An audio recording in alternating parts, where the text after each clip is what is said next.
Senate, House Speaker Alan Peter Cayetano, and the other members, the honorable members of the House of Representatives, Executive Secretary Salvador Mijaldi, and other members of the Cabinet, Excellencies of the Diplomatic Corps, fellow workers in government, other distinguished guests, ladies and gentlemen.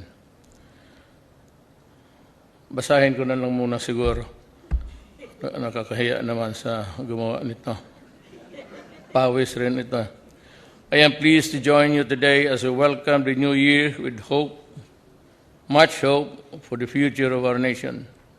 The passage of the 2020 General Appropriations Act is proof that invaluable help of both houses in Congress. This government can effectively work together the enactment of key legislative measures that will support our development agenda in the next 2.5 years. Representing almost 20% of our projected GDP for 2020, this year's 4.1 trillion budget will support our vision for a more peaceful and progressive Philippines. An upper income middle, peaceful and progressive Philippines, an upper bracket of earners who can make a difference has already cut poverty rate by just 14% and achieve a 7.5% GDP growth for 2022. As in previous years, we will continue to allot a great portion of the national budget for infrastructure development and other social services, programs that will directly touch the lives of our people. We will spend 38% of the budget to fund programs on education, healthcare, housing, and social welfare. To further boost our thriving economy, we will likewise invest 29% of the budget infrastructure, tourism, trade, job generation, and agriculture. We will also allocate 11% of the budget for debt servicing with the ultimate goal of bringing down government debt to just 39% of the GDP by 2022. Let me take this opportunity to thank Congress for supporting this administration's sound fiscal policies, to the continued adoption of the cost budgeting system, and the full implementation of the comprehensive tax reform program. I likewise recognize the invaluable contribution of the men and women of the Department of Budget and Management under the leadership of Secretary Abisado for his efforts in crafting this year's budget. As we look forward to another productive year for this administration, I ask Congress and our civil society partners, as well as my fellow civil servants in the executive department, to remain driven towards our collective goal of providing a more comfortable life for our people. Together, let us ensure that every peso in the budget will never be used to support the selfish greed of the few, but spent exclusively for the benefit and the service of the Filipino taxpayers. Maraming salamat po.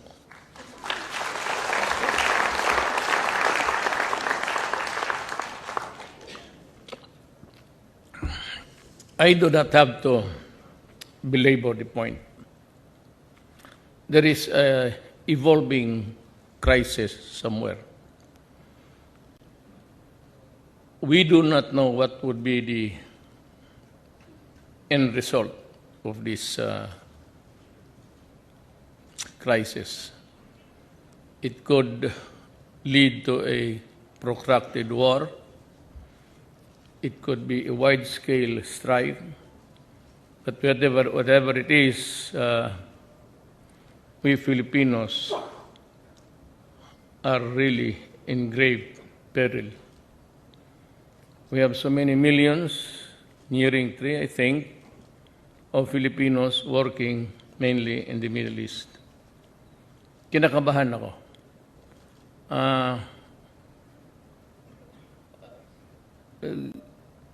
Iran seems to be bent on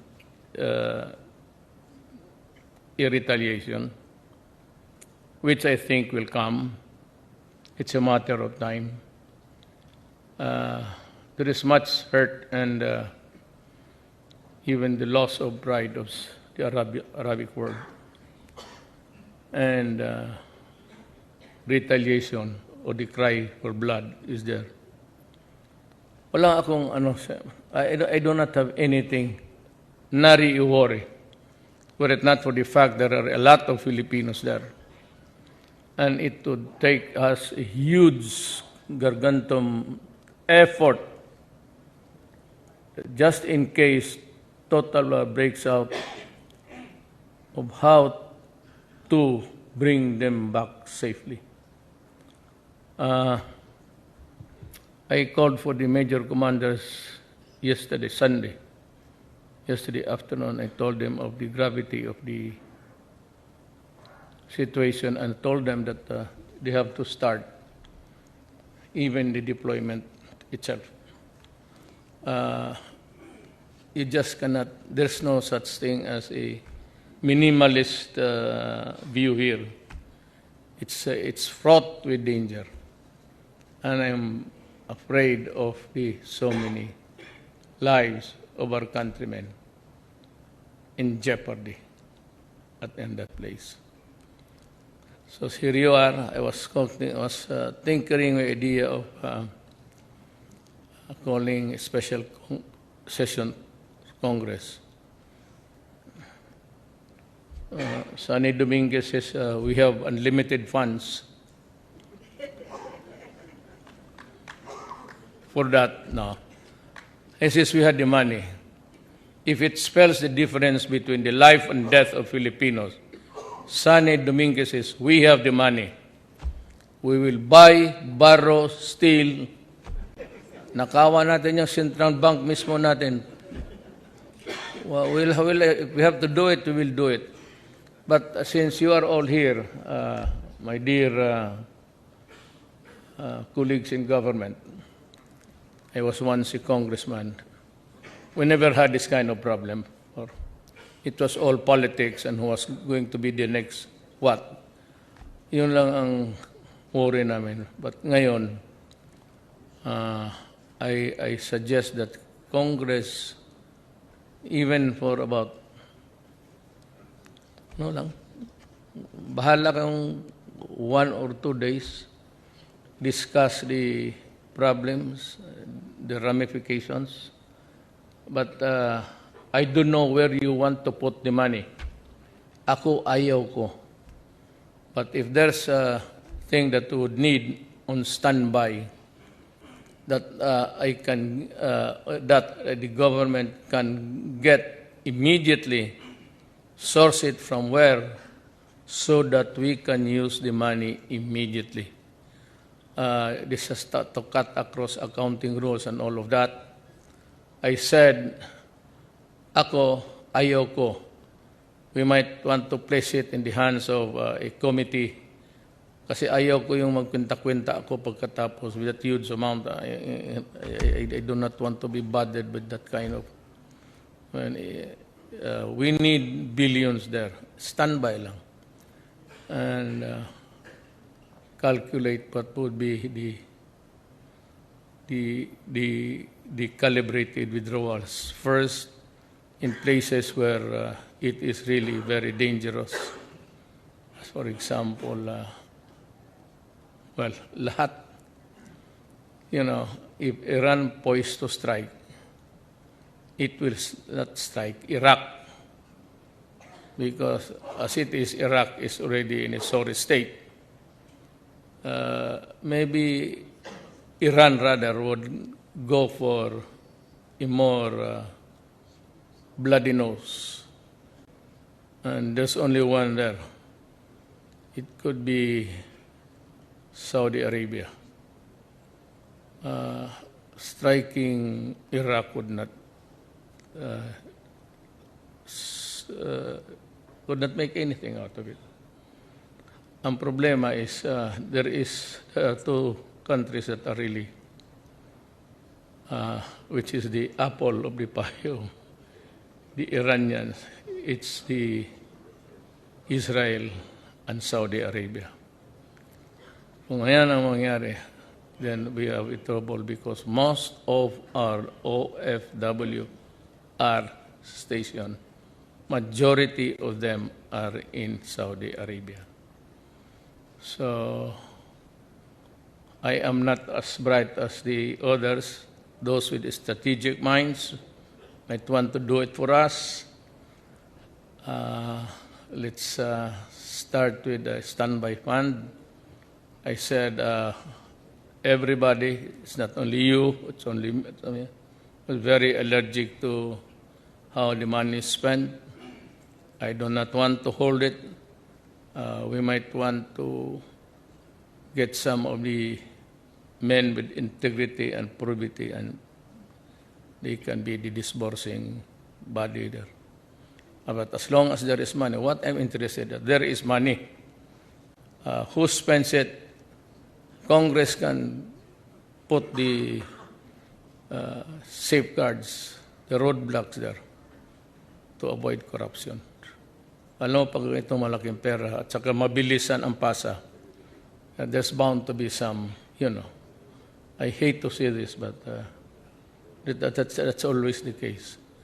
And that is why today, projects are not implemented. You know why? One of the reasons really is takot ang mga tao, mga official down to embark on projects. Why? Not all, some. Ayaw masisira ang career nila, especially those nearing the finish line, about to retire. Ayaw nang gumalaw pag may mga pera-pera kasi takot. You have a bureaucracy who's sometimes corrupt, a bureaucracy who's timid, who's very extra cautious, and that is why the projects are not implemented even down the line. So gusto ko lang malaman ninyo na ganun ang istorya. But it's not all because everybody wants to get hold of the money. Some, kagaya ko, ayaw ko because I do not want to make accountings. I mean, I can handle the job, but the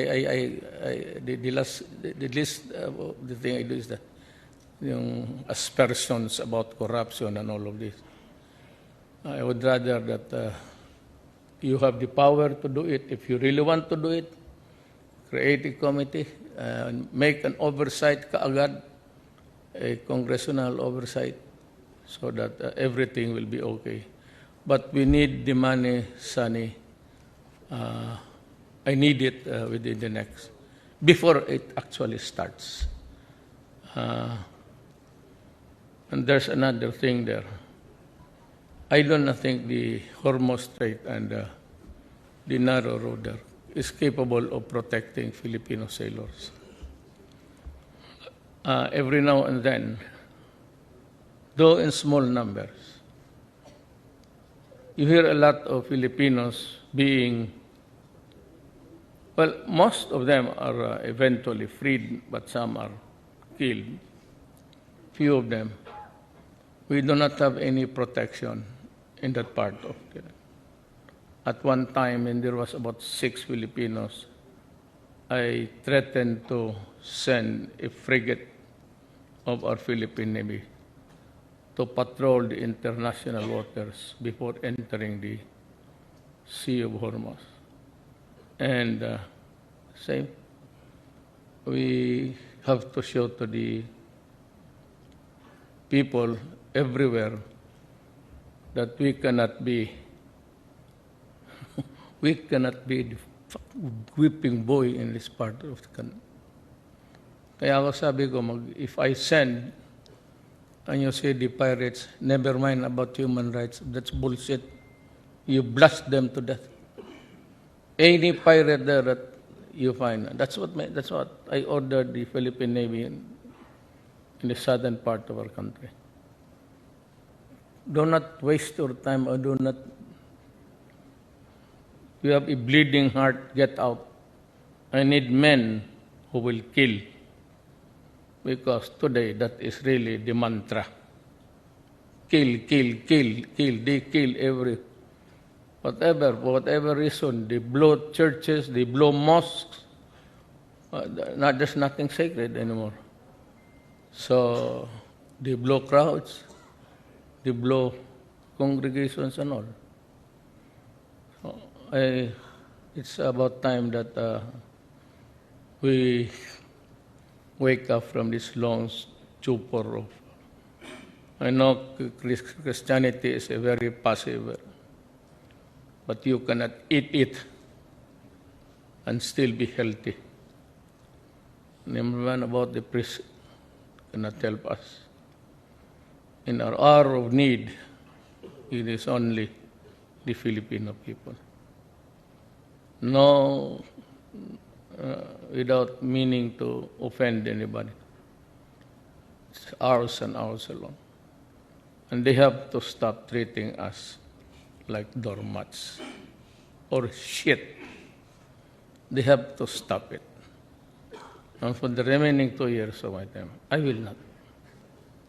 Be it the Communist Party, be it the terrorists, be it the drug lords. I am sorry for them. Let us talk after my term. Let us talk where they would hang me. I'd be glad to. After all, it's only once. Remember, not all people die because of hanging. Other people die because of sickness. So, actually, when you die of hypertension, there's no purpose in it. But if you die for your countrymen, it's going to be great. Thank you.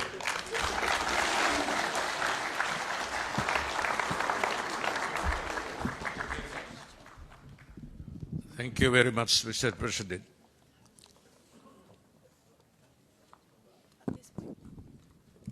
At this point, may we request our President to please remain on stage for a photo opportunity. May we call on the first batch? We call the senators.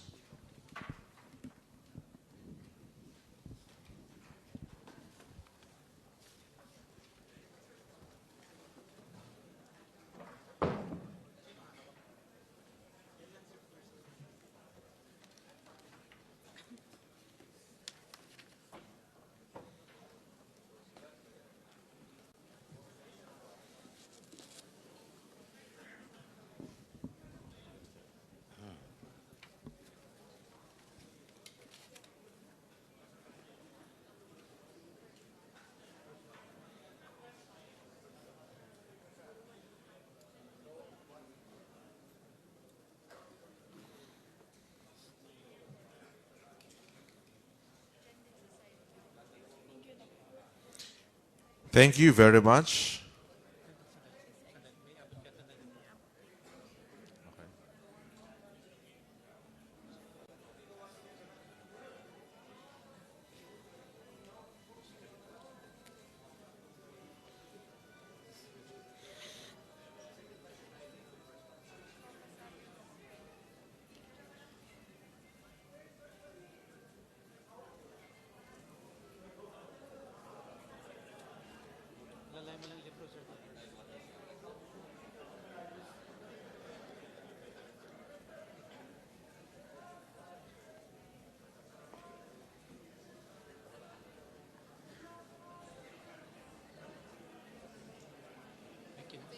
Thank you very much.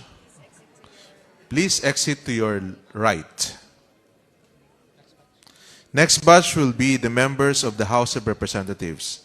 The first batch, the Speaker and the officers of the House of Representatives.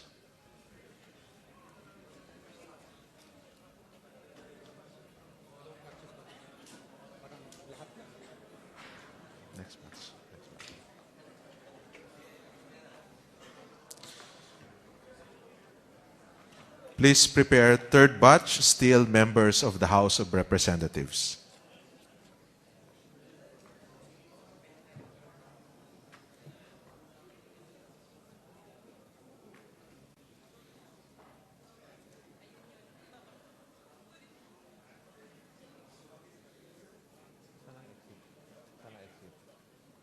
Right, left, right.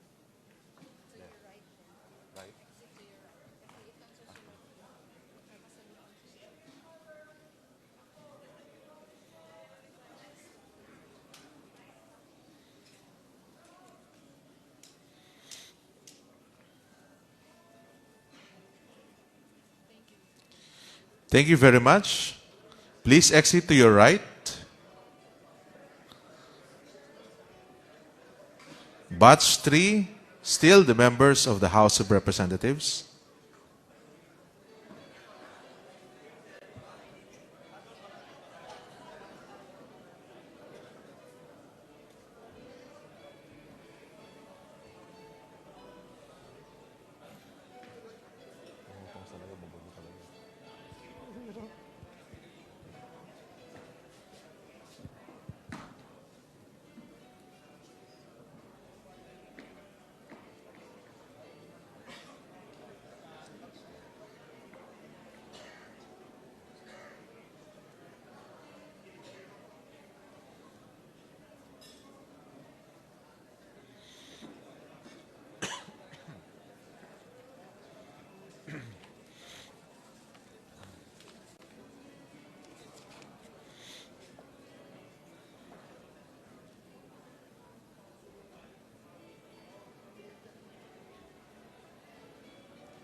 Thank you.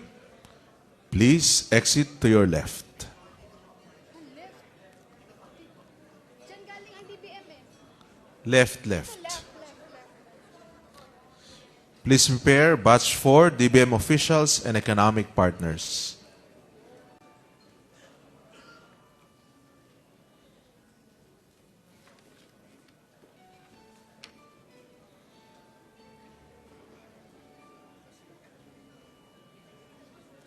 Pag-house talaga, gulo talaga.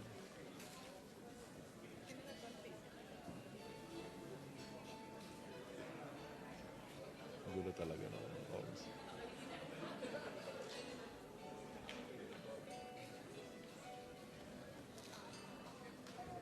Batch 4, DBM officials and economic partners.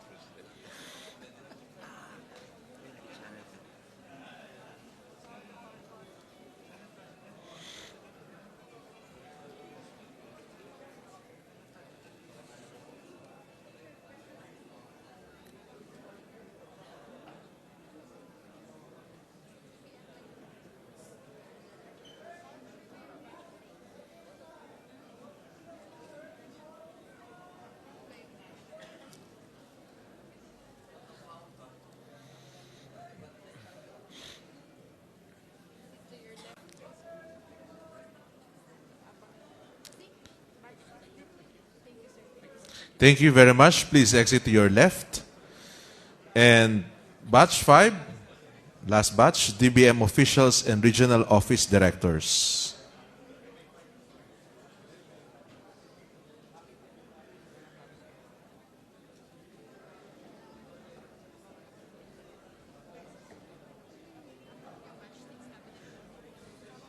Wala. 5 lang. Sir, may nakaiwan po na botones. Hindi ko alam baka may magagamit na botones. Ay, ako. Salamat. Thank you.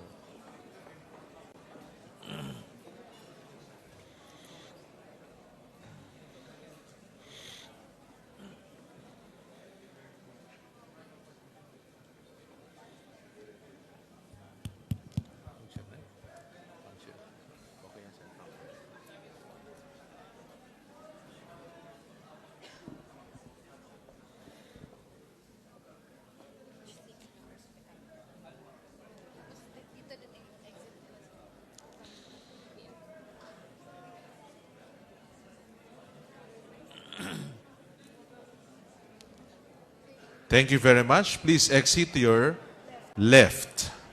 Batch 6, the final batch, members of the cabinet. Oh.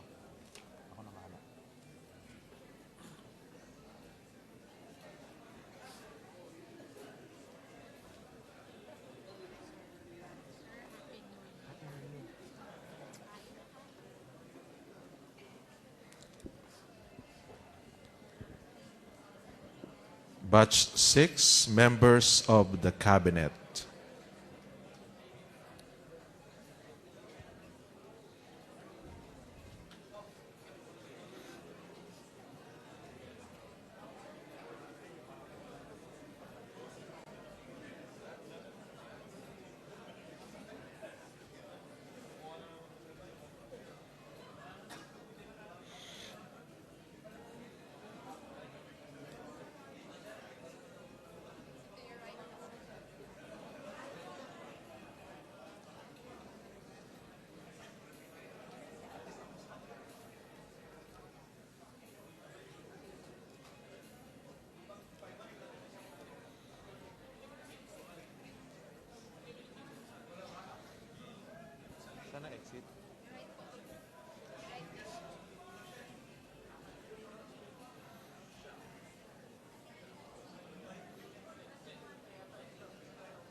Thank you very much.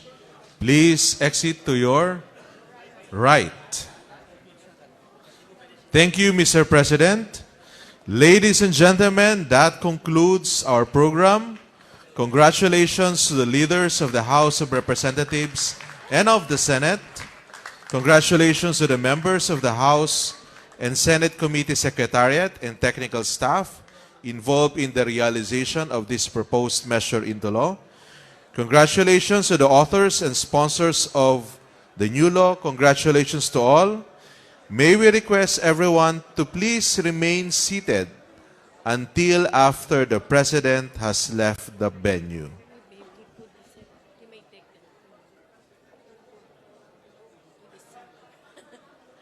Para alam nila may food. Yan yan. For those who may want to partake of some food, we have food on the sides. Congrats, she said. Bakit? Ano ba? GERD? Ako rin kaya may GERD. Ang hirap kayang gamutin yun. Kailangan mo yata maano. Ano yun? Colonoscopy. Hindi, saglit lang yun. Saan papasok? Ha? Meron sa puwet. Meron dito. Hindi mo naman alam yun eh. Pahigain ka, tapos bigyan ka ng anesthesia. Kasi wala ka nang alam. 15 minutes lang yun.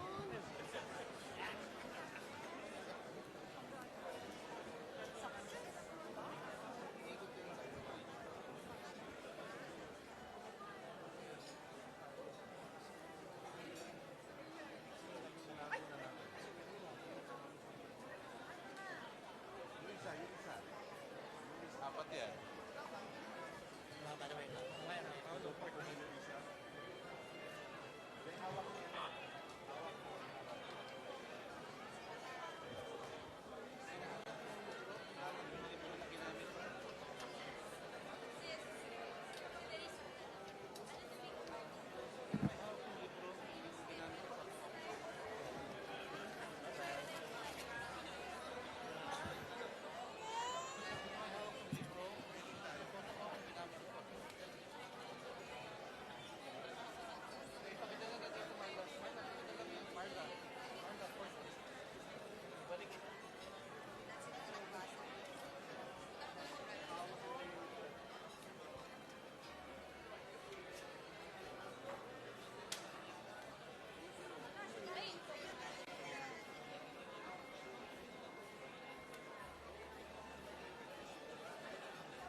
bigas sa libro?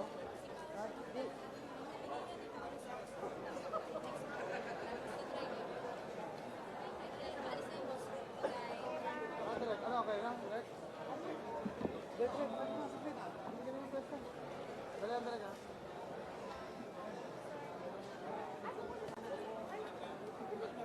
Direct, ano ba? Ayos ka na direct para may tinusin tayo.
Binigay na ano yung motor eh. Kaya ano eh.